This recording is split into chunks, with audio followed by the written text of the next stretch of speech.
Karena wacananya berkembang luas. Saya tidak sepakat bahwa FPI itu dibubarkan. Siapa yang bersalah saja itu yang dihukum. Jangan sampai ada, katakan ya, kita kan sering mendengar ya, generalisasi itu berbahaya soalnya. Ya, di semua institusi, termasuk di pemerintahan, ada yang baik, ada yang buruk. Ya, di semua asosiasi, perkumpulan, organisasi, ada yang baik, ada yang buruk, begitu. Jadi yang melakukan pelanggaran hukum itu yang diproses hukum. Jangan pabriknya kita tutup, jangan organisasinya kita tutup. Nanti bisa-bisa Bung Nusron Wahid juga bisa ketar-ketir juga. Ini menjadi pintu masuk kita kembali era kegelapan demokrasi zaman dulu. Dan ini kan tentu harus kita cegah ya. Nilai traumatis itu jangan sampai jangan sampai membunuh demokrasi yang sudah kita bangun. Baik. Ya, untuk reformasi ini juga. Kita akan kembali sesaat lagi, tetaplah bersama kami di Debat.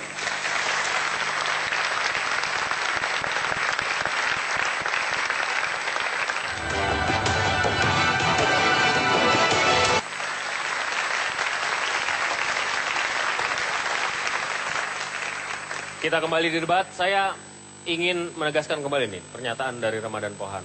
Tidak sepakat FPI dibubarkan ya. Karena nanti kita akan mengulang trauma masa lalu lagi. Baik, ya. Termasuk permisif terhadap kata-kata pecundang itu ya?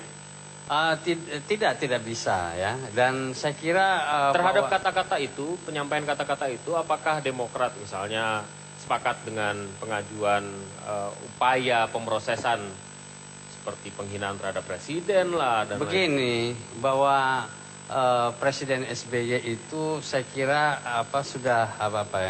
sudah cukup sering dan sudah cukup bersabar, dan saya kira kata pecundang itu bahkan ya yang lebih kasar dari itu juga udah sering sekali dialami oleh presiden. Tetapi tidak pernah presiden itu dengan kalimat kasar yang seperti apapun dari rakyatnya sendiri, diadukan rakyatnya sendiri kepada negara untuk ditangkap, itu tidak pernah Pak Habib.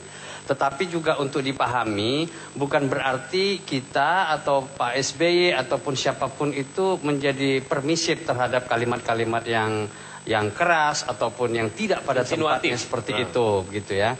Tetapi bukan berarti ya di sini kita proporsional sajalah ya. Pak SBY tidak akan mengadukan Habib Rizik hanya karena perkataan pecundang itu, tetapi yang marah ini kan rakyat. Ridwan Saidi aja saya dengar marah sekali dengan istilah itu. Dia tidak pernah memilih Pak SBY, tetapi tidak rela Presiden RI dikatakan pecundang oleh FPI. Seperti itu. Kalau kementerian bagaimana tanggapannya Pak Doni? Bagaimana kementerian tanggapannya? Intinya kan kita melihat, kalaulah kita bicara kekerasan, siapapun, dimanapun, dengan cara apapun, itu tidak dibenarkan dalam negara demokrasi. Kedua, kalau kita kembalikan kepada amanat konstitusi, jelas-jelas di sana disebutkan, ini kalau tadi menanggapi masalah pecundang dulu ya, segala warga negara bersamaan kedudukannya di dalam hukum dan pemerintahan, dan wajib menjunjung hukum dan pemerintahan tanpa terkecuali. Ini pemerintahan, ada cara-cara yang elegan yang bisa kita sampaikan. Bukan berarti karena kebebasan dan seterusnya kita berbebasnya untuk menyampaikan sesuatu, sedangkan beliau adalah kepala negara. Beliau adalah kepala pemerintahan, kita harus menghormati. Tentu ada cara yang elegan. Oke lah, itu masalah pecundang. Ini saking geramnya FPI karena dituduh melakukan kekerasan, padahal mereka jadi korban menurut apapun FPI, namanya. Tapi kan ada cara-cara yang santun yang bisa kita sampaikan sebagai warga negara yang tentu kita harus taat kepada hukum dan pemerintahan tanpa terkecuali. Konstitusi mengatakan seperti ini. Seharusnya kita menghormati. Apapun bentuk perbedaan itu kan pasti bisa didialogkan. Itu satu. Saya kembali kepada persoalan apakah benar dan bisakah kemudian terjadi pembubaran. Kalau kita kembalikan, saya akan sampai kepada pemikiran begini. Ini soal peran negara. Ini soal peran di antara relasi negara dengan masyarakatnya atau civil society. Bahwa yang namanya negara itu tetap harus hadir. Sementara civil society harus tetap tumbuh. Sebab negara punya tujuan melindungi segenap tumpah darah dan seterusnya. Kemudian negara tidak boleh mendestruksi civil society. Sebaliknya civil society tidak boleh mendestruksi negara. Negara tidak boleh menegasikan civil society tidak boleh menegasikan negara. Dua-duanya harus tumbuh dan berkembang. Dalam konteks itu, dalam konteks ini, gimana FPI? Nah, dalam konteks ini, nanti kita lihat, apakah benar, kita lihat ternyata semangat yang ada sekarang adalah semangat untuk melemahkan negara. Oleh? Kita lihat ya, dalam konstelasi ini secara keseluruhan. Begini argumennya. Kalau kita lihat, kemarin kita dianggap seperti begitu terbitnya undang-undang ini dan seterusnya, dulu 8/1985 dan sekarang sudah menjadi 17/2013, dianggap kita represif. Terjadi ambivalensi nilai.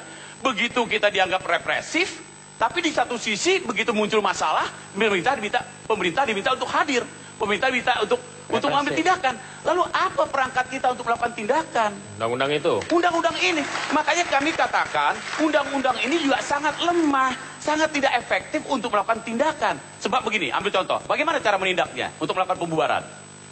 Yang pasti, kalau dia undang-undang, kalau ormas ini berbadan hukum, dia akan tunduk kepada ormas pada Undang-Undang nomor 16 tahun 2001 dan Undang-Undang nomor 28 tahun 2004. Kalau dia tidak ormas atau dia tidak berbadan hukum, barulah dia dapat tunduk pada undang-undang yang dulu 18/1985 dan kemudian sekarang 17/2003. Kemudian kita mencoba mengambil langkah. Lalu apa perangkatnya? Perangkatnya kita mencoba untuk menggunakan, katakanlah, kalau dulu 18/1985 itu betul-betul begitu mengganggu ketentraman dan ketertiban stabilitas negara sudah bisa dapat ambil langkah tindakan. Bongkar. Sekarang undang-undang yang ada sangat lemah. Kalau saya kembali kepada, kalau itu perbuatan yang dilaksanakan oleh orang per orang, jelas KUHP. Person like-nya itu KUHP. Dana. Tapi menyangkut ormas, ada Undang-Undang 1985 dan Undang-Undang 17/2013. Pak Muhsin, ini saya potong Pak Doni. Kayaknya FPI bisa bertenang hati, bisa bertenang diri karena kayaknya pemerintah sulit untuk membubarkan FPI. Jadi nggak ada isu soal pembubaran. Kayaknya susah nih. Bukan. Oh, kalau soal jadi begini. Dari tadi bilangnya lemah. Perjalanannya sangat panjang. Pertama, apa yang mesti dilakukan oleh pemerintah? Ruwet kalau kata Mendagri bilang. Panjang itu. Okay. Lebih panjang dari Undang-Undang 8/1985. Yeah. Satu, misalkan ambil contoh. Kita lakukan teguran pertama. Sesudah teguran pertama harus ada teguran kedua. Sesudah teguran kedua harus ada teguran ketiga. Yeah. Baru kemudian manakala dia skalanya nasional, baru Menteri Dalam Negeri dapat mengambil langkah meminta pertimbangan kepada Mahkamah Agung. Kementerian sudah menegur belum? Nah, kalau misalnya Kementerian menegur, ini kan FPI kebetulan saja dia ada di Kendal, FPI ada di Temanggung.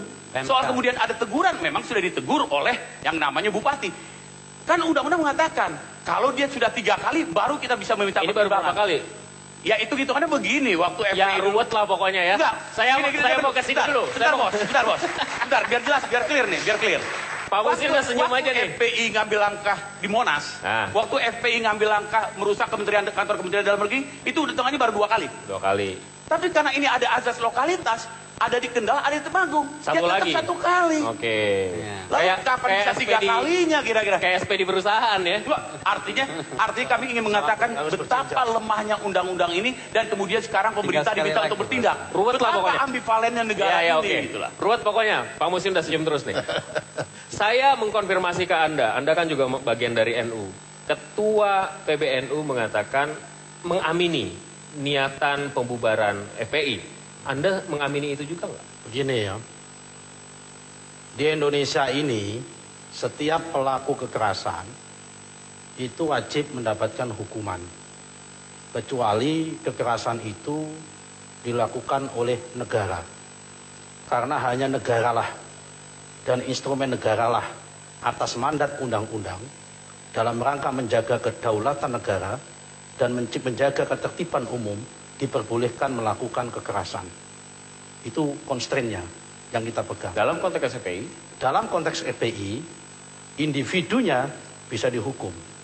Tetapi kalau perilaku kekerasan itu dilakukan atas nama kolektif organisasi, maka tentunya harus ada sanksi organisatoris. Kalau itu kemudian dilempar aksinya menggunakan aksi atas nama organisatoris, tetapi hanya individunya yang mendapatkan, itu tidak fair. Karena itu hukuman tidak harus dibubarkan. Hukuman bisa macam-macam. Niat hukuman itu kan menciptakan efek jera. Nah, di sini saya membuat sebuah idiom atau membuat perumpamaan. Seandainya kita perumpamaan bahwa ini adalah industri perbankan, ada pengawasnya yaitu Bank Indonesia. FPI ini kalau ada bank bermasalah, maka bank itu menjadi bank pengawasan khusus yang tiap hari dipantau. Saya melihat FPI ini sebagai ormas dan sebagai organisatoris sudah saatnya membutuhkan pembinaan khusus. Siapa yang melakukan itu? Pemerintah. Kementerian Dalam Negeri mestinya. Saya tidak melihat apakah Kementerian Negeri. Nah, ini aja, ini kan ada orangnya. Bisa Kementerian Dalam Negeri. Sudah dilakukan itu belum? Saya melihat tidak optimal. Oke. Tidak optimal. Dalam rangka untuk memberikan edukasi tentang hak-hak sebagai warga negara, itu harus adalah Menteri Dalam Negeri. Oke. Dalam hak untuk mengatur bagaimana tata ketertiban sosial, itu adalah kepolisian. Nah, saya melihat Dua-duanya belum optimal. dua-duanya belum optimal. Kenapa buktinya? Kalau belum optimal, kenapa masih bisa terjadi? Kalau kita lihat masalahnya dari awal, ini kan kira-kira begini konstruk masalahnya. Pokoknya saya catat dulu. Kemendagri dan Kepolisian belum optimal. Kami akan kembali sesaat lagi untuk membahas lebih jauh. Sebelum kita lanjutkan debat ini, mari kita lihat sebuah rekaman yang diambil dari situs bebas YouTube. Gambar ini menunjukkan tindak kekerasan yang dilakukan oleh sejumlah anggota FPI di Makassar yang berdasarkan keterangannya dilakukan sekitar bulan Juni. Dilakukan di sebuah toko minuman keras. Dan atas kejadian ini polisi telah menetapkan 3 tersangka yang keseluruhannya merupakan bagian atau anggota dari FPI. Ini merupakan gambar sekali lagi yang didapat dari YouTube dan sudah beredar luas. Sekali lagi, hingga saat ini polisi telah menetapkan 3 tersangka dari pelaku kekerasan ini dan semuanya adalah anggota FPI. Saya mau bertanya dulu kepada Pak Muhsin. Dikonfirmasi Pak, benar memang mereka anggota? Iya, kalau lihat seperti itu kelihatannya memang anggota. Loh, tidak ada laporan ke tempat Anda gitu? Ke DPP, ya memang koordinasi ada kejadian seperti itu. Kan? Jadi itu juga dalam pembahasan di pusat. Oke. Di pusat itu setelah kita cermati memang ya tetap aja kita standarnya di FPI ini kalau dalam dalam kartu ID-nya itu tidak boleh melanggar hukum negara, tidak boleh melanggar hukum agama dan segala macam bla bla bla. Yang sebetulnya kalau memang melanggar ya yang bersangkutan harus tanggung jawab secara hukum dan kami ini merujuk pada orang perseorangan. Tapi mesti kita cermati apakah dia sudah menjalankan prosedur standar atau belum. Oke. Peringatan kepada kepolisian, kemudian kepada aparat setempat. Kalau belum, bolehkah mereka melakukan itu? Tidak bisa. Itu prosedur standar itu. Oke. Itu yang saya katakan FPI Paradigma Baru itu seperti itu. Oke. Jadi yang ada tayangan-tayangan dulu di dalam TV yang sering diulang-ulang itu Ini bulan Juni, ini bulan Juni. Iya makanya, ini kalau ada pelanggaran, ya harus ditindak, silahkan aja. Oke. Bertanggung jawab Dan secara hukum. itu adalah tanggung jawab orang perseorangan. Ya, berkelompok, maunya daerah wilayah mana, DPC, DPW, silahkan itu. Oke. Jadi di pusat tidak pernah menganjurkan yang seperti itu sebetulnya, karena kita sudah membenahi. Tapi memang ini yang menjadi masalah itu, sekarang ini kalau seandainya ada daerah yang melakukan pelanggaran hukum seperti itu, seakan-akan pusat ikut bertanggung jawab. Ya. Ini spesial untuk FPI. Tapi kalau ormas lain, institusi kepolisian atau DPR MPR ada yang melanggar hukum, tidak boleh institusi dilibatkan. Tapi kalau khusus FPI harus terlibat. Ini yang lucu. Ini kita sangat dirugikan oleh semacam ini. Jadi kita merasa seperti itu. Jangan sampai bisulan kaki yang diamputasi kepala. Ini kan tidak fair seperti itu. Gimana tanggapannya? Ya. Tanggapan saya adalah bertanya kepada Pak Habib. Bolehkah di dalam amar ma'ruf nahi mungkar tadi dilakukan tindak kekerasan ataupun menebar teror ataupun berdalih dengan monitoring seperti itu? Menurut Pak Habib gimana? Boleh? Kalau monitoring sebagai komponen masyarakat punya hak dilindungi oleh undang-undang dan Kontrol sosial, bagian dari kontrol sosial. Iya. Bahkan menangkap tangan ada kejahatan di tengah jalan, itu boleh kita menangkap, kita serahkan kepada aparat, itu boleh. Ya. Orang mau dibunuh, mau dibiarkan nunggu polisi dulu, ya keburu dibunuh orangnya. Jadi kita harus tangkap tangan, serahkan kepada kepolisian. Ya, tetapi itu begini boleh. Pak Habib, Ya. di dalam praktik keseharian, ya kalau kita lihat yang dikatakan Habib tadi itu tidak muncul ya. Di dalam pemberitaan-pemberitaan juga tidak ada, dan kita ketahui adalah aksi kekerasan, aksi teror, di mana kalangan minoritas merasa terancam. Dan itu kan tidak baik untuk Indonesia. Nggak semua seperti kemudian, itu. Tidak semua seperti itu. Jadi kita kaji di lapangan kejadian yang sepertinya seperti apa itu mesti dikaji. Jadi banyak kasus-kasus sebetulnya yang FPI itu sebetulnya dapat reaksi balik daripada preman-preman yang melindungi tempat-tempat maksiat tersebut. Sehingga ini seakan-akan FPI berbuat kepada mereka, padahal mereka yang berbuat kepada kita. Ini kadang-kadang tidak fair dalam menilai itu. Maka saya katakan seperti Pak SBY itu lebih cermatlah. Mestinya sebagai bapak negara itu mengundang FPI dia atau mengutus orangnya untuk cross check sana baru menyampaikan statement. Jangan belum apa-apa sudah statement. Ini tidak pantas sebagai kepala negara seperti itu. Faktanya Habib bahwa di sana itu kan mereka datang, itu kan tidak dengan tangan kosong. Bahwa saya melihat pemberitaan di koran itu ada berkarung senjata tajam di sana. Dan ini kan bukan lagi amar ma'ruf nahi mungkar yang sesuai dengan koridor hukum. Tetapi belum bisa. Apakah itu pertahanan yang sudah diri jelas atau tidak? Satu orang laskar membawa senjata tajam dan sudah diproses secara hukum. Dan itu kami terima. Kalau sekarang tadi Mas Ramadan bukan harus membuktikan. Kalau enggak itu menjadi masalah. Saya membaca itu di pemberitaan media. Makanya juga, jangan percaya dulu. Jangan percaya, cross check dulu. Nah kan begini, ini tergesa-gesa juga Pak Habib. Kalau ya, kita lihat ya, istilah sweeping juga FPI kan mengingkari bahwa itu sweeping ya. Tetapi coba kita Google, keluar FPI Kendal, maka yang keluar adalah kalimat sweeping semuanya di sana. Nah jadi yang keliru, yang salah, ataupun yang kilaf, ataupun yang nggak benar ini siapa sekarang? Publik, media, atau FPI? Ya sebetulnya ini yang bikin stigma ini kan media. Yang bikin stigma ini kan media sebetulnya. Sebetulnya di media itu ada dua. Ada media yang profesional, ada media yang kampungan. Media yang profesional adalah media yang menulis berita, bukan membuat berita. Ya kan? Read news bukan make news. Tapi rata-rata di Indonesia ini media adalah make news, membuat berita. Akhirnya pesan sponsor. Kadang-kadang akhirnya tidak memberikan hak jawab kepada kita. Tapi TV One memberikan hak jawab kepada kita. Alhamdulillah. Kami akan kembali sesaat lagi, tetaplah bersama kami. Alhamdulillah.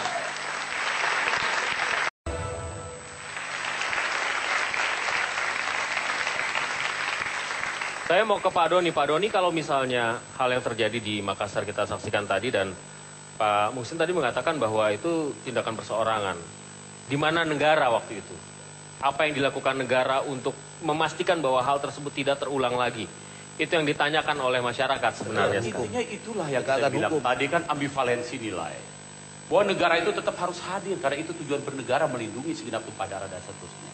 Namun begitu kita akan mengambil tindakan, nanti apa perangkat hukumnya dengan regulasi yang begitu lemah? Tapi kalau dikatakan sanksi pasti dapat dilakukan dengan dua cara. Pasal 407 KUHP itu dapat dikenakan pidana bagi orang per orang secara pribadi dan termasuk ya person like-nya. Apa kalau misalkan dilakukan secara kolektif itu juga masih bisa dijerat dengan pasal 170 KUHP. Itu dimungkinkan. Itu kan dari sisi tindakan pidananya. Tapi sekarang bagaimana dengan tindakan secara organisatoris? Itu yang kita katakan. Kenapa Mendagri kemarin mengatakan kita lemah? Biarkanlah kalau memang nanti akan digugat silakan gugat. Tapi kami punya kewenangan untuk saat itu katakanlah membekukan. Ya, silakan nanti gugat di pengadilan. Tapi sudah ada tindakan dari pemerintah. Tapi itu betul yang kemudian diartikan sebagai upaya represif pemerintah. Ini harus dahsyat sekali tindakan yang dilakukan FPI begitu ya. Makanya itu yang didorong oleh Mendagri meminta. Silakan nanti kalau Anda mau gugat, tapi kita sudah ambil tindakan. Tapi sekarang begitu kita akan mengambil tindakan. Belum sudah. Tapi mari kita mulai dari pernyataan Nusron Wahid tadi yang dikatakan bahwa Kementerian Dalam Negeri saja yang seharusnya menjadi partner pembina lah ya, itu tidak optimal melaksanakan sebetulnya begini tugas. Ya, kalau dikatakan soal pembinaan ya, pembinaan kan ada pembinaan yang bersifat umum dan seterusnya, ada yang bersifat internal. Dari organisatoris kan tentu harus ada kan mekanisme bagaimana mereka membangun manajerial, bagaimana mereka membangun leadership dan seterusnya, pola komunikasi itu kan harus ada di dalam internal organisasi. Tapi kemudian dari sisi kami, ini kan juga lagi-lagi nanti dianggap soal pembinaan ini kita sepakat ya. Artinya kalau kita sepakat untuk itu. Artinya kita jangan sampai dikira nanti kita melakukan intervensi yang terlalu jauh, kemudian nanti harus semacam proses agitasi dan seterusnya. Betapa kemudian dulu pun Kementerian Dalam Negeri diteriakin bukan lagi pembina politik dalam negeri. Tapi kemudian begitu kita ada persoalan ormas, perangkat kita apa? Mendagri tidak akan bertindak kalau ini tidak bukan dalam rangka cuci tangan kan? Oh tidak, kami tetap KUHP menjamin. Tapi kembali kepada persoalan organisatoris, kalau itu mau dikembalikan kepada regulasinya, regulasi ini sangat lemah untuk melakukan tindakan panjang prosesnya. Ambil contoh misalkan Kendal. Sebentar, saya minta tanggapan Bung Nusron dulu. Bagaimana tanggapan Anda soal ini? Ya, Apa yang disampaikan oleh Pak Doni? Ya inilah menandakan bahwa negara itu lemah. Negara itu mempunyai seperangkat undang-undang untuk berbuat, tapi tidak pernah melakukan itu semua. Undang-undangnya nggak cukup kuat. Undang-undang Ormas menjelaskan kalau ada organisasi yang melanggar terhadap undang-undang, mengancam kedaulatan negara, menciptakan mengganggu ketertiban umum dan sebagainya, silakan diperbuat. Undang-undang Ormas yang ada. Di dalam undang-undang KUHP jelas ada juga. Indonesia pernah mempunyai sejarah buruk, yaitu waktu pembubaran PKI dulu. Karena apa? PKI dianggap mengganggu ideologi negara, dibubarkan. Kemudian terjadi konflik sosial. Kita pun tidak semua sepengin itu. Jangan sampai ini menunggu terjadi konflik sosial. Pak Doni, jangan sampai menunggu konflik sosial. Bahwa saya tidak setuju. Bahwa kalau negara lemah, sebetulnya negara tidak lemah. Negara dilemahkan oleh kekuatan civil society. Coba kita lihat dengan undang-undang yang kemarin kemudian kita diteriakin sedemikian rupa. Pak Dodi. Ambil contoh begini. Sebentar Pak. Kita ambil contoh ya. Pada rancangan pasalnya waktu itu muncul pasal berbunyi bahwa dalam hal kemudian ternyata muncul yang namanya gangguan ketentraman dan ketertiban umum, terjadi proses perusakan dan seterusnya. Waktu itu pasal ada berbunyi kewenangan subjektif diberikan oleh kepada pemerintah dan pemerintah daerah untuk mengambil langkah tindakan sampai melakukan penghentian kegiatan. Itu pun kemudian diprotes. Ya, ada 8 fraksi sudah bersetuju waktu itu, tapi kemudian 1 fraksi tidak. Kemudian itu bergulir di media dan dianggap itu sebagai pasal yang represif bagi pemerintah. So what gitu loh. Pemerintah mau ngapain? Kami akan kembali sesaat lagi. Tetaplah bersama kami. Nanti.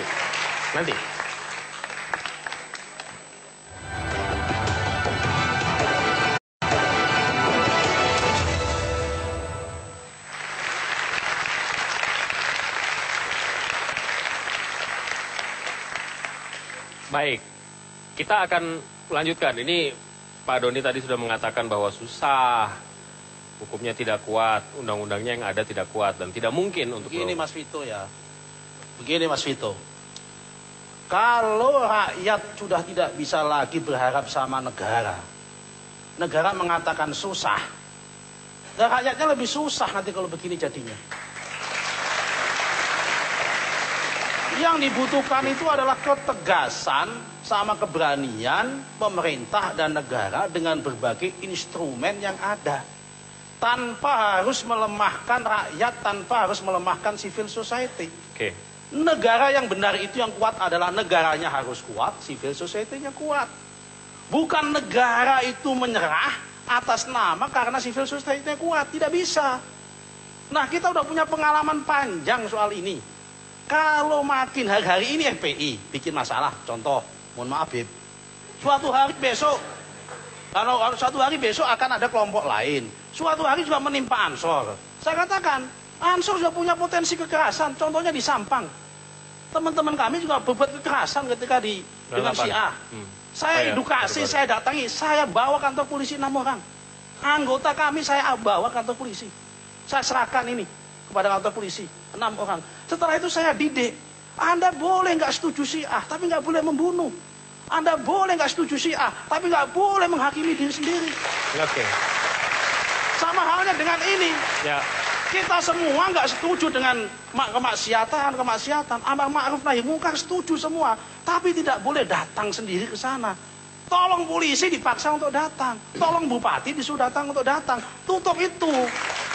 Pak Doni, tanggapan Anda? Artinya kan tadi kita sepakat ya, kalau bahwa negara harus kuat dan masyarakat harus kuat. Ya. Kalau dikatakan keberanian atau kami dianggap tidak, perangkatnya adalah perangkat hukumnya dulu, peranata hukumnya harus kita dudukkan. Kalau kita sepakat, ya adanya regulasi seperti ini, di mana dan bagaimana kami mau langkah dengan cara-cara yang tadi. Ambil contoh misalkan setelah di pasal ini kalau kita cermati, tidak ada istilah kata pembubaran. Pembubaran itu hanya ada pada ormas yang berbentuk badan hukum. Ya Pak, tapi ada penghentian kegiatan. Ya sama aja penghentian itu. kegiatan. Pembekuan, penghentian kegiatan sementara belum merupakan pembekuan. Betul. Ini perdebatan. Betul. Ini yang kemudian kita melihat bahwa betapa kemudian secara terstruktur undang-undang ini begitu melemahkan negara. Oke. Ini yang kami sampaikan. Oke. Lalu apa perangkat kami untuk kami tidak akan bertindak kalau tanpa dasar hukum. Tidak mungkin, jangan sampai nanti ada kesewenang-wenangan hukum. Tapi bukan tidak mungkin, bukan tidak boleh. Mungkin dan bisa, tapi perjalanan sangat panjang. Pak Muhsin, Ya. kita berharap tidak ada kekerasan lagi. Kita berharap nama FPI ini tidak selalu dihubung-hubungkan oleh media yang menurut Anda adalah biang keladi dari nama dan citra buruk FPI ini terulang kembali. Apa komitmen FPI terhadap itu? Bisa nggak kita dapat jaminan Kendal adalah yang terakhir atau Makassar adalah yang terakhir? Kami menjamin bahwa kalau negara menegakkan hukum dengan benar, dengan adil, yang namanya pelacuran, minuman keras, semua agama kemaksiatan itu nggak setuju. Dan itu ada hukum, undang-undangnya ada. Dan itu dilarang. Kalau itu ditegakkan, tidak usah FPI dibubarkan, bubar sendiri FPI. Oke.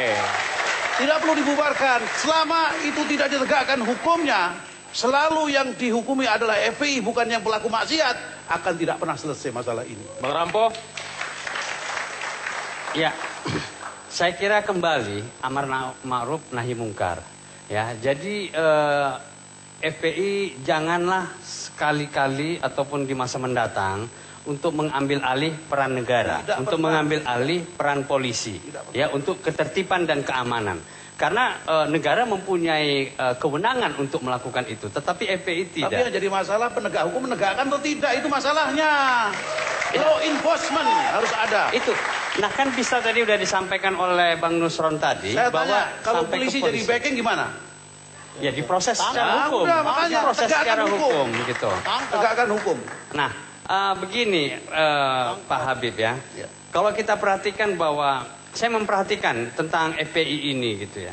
Walaupun tujuannya ini sangat bagus, sangat mulia ya untuk pembela Islam, menegakkan amar ma'ruf nahi mungkar. Tetapi pelaksanaannya, persepsi dari publik itu Islam merasa tidak terbela dengan cara gaya kekerasan. Itu sudah lama, sudah lalu. Ini kita sudah ada perubahan. Harus Nah. diikuti perubahan FPI.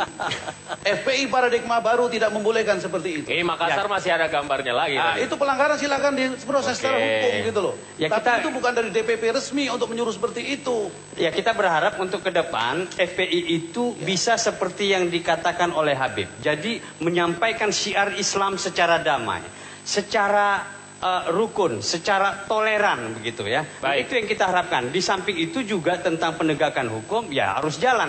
Kalau memang ada polisi yang membackingi kejahatan ataupun kemaksiatan, itu harus diproses hukum. Baik, itu Bapak. persoalan dari kepolisian. Terima kasih. Sampai di sini debat. Kita akan jumpa lagi minggu depan dengan topik yang berbeda dan juga narasumber yang berbeda. Setelah ini Anda bisa menyaksikan Kabar Malam di TV One. Sampai jumpa.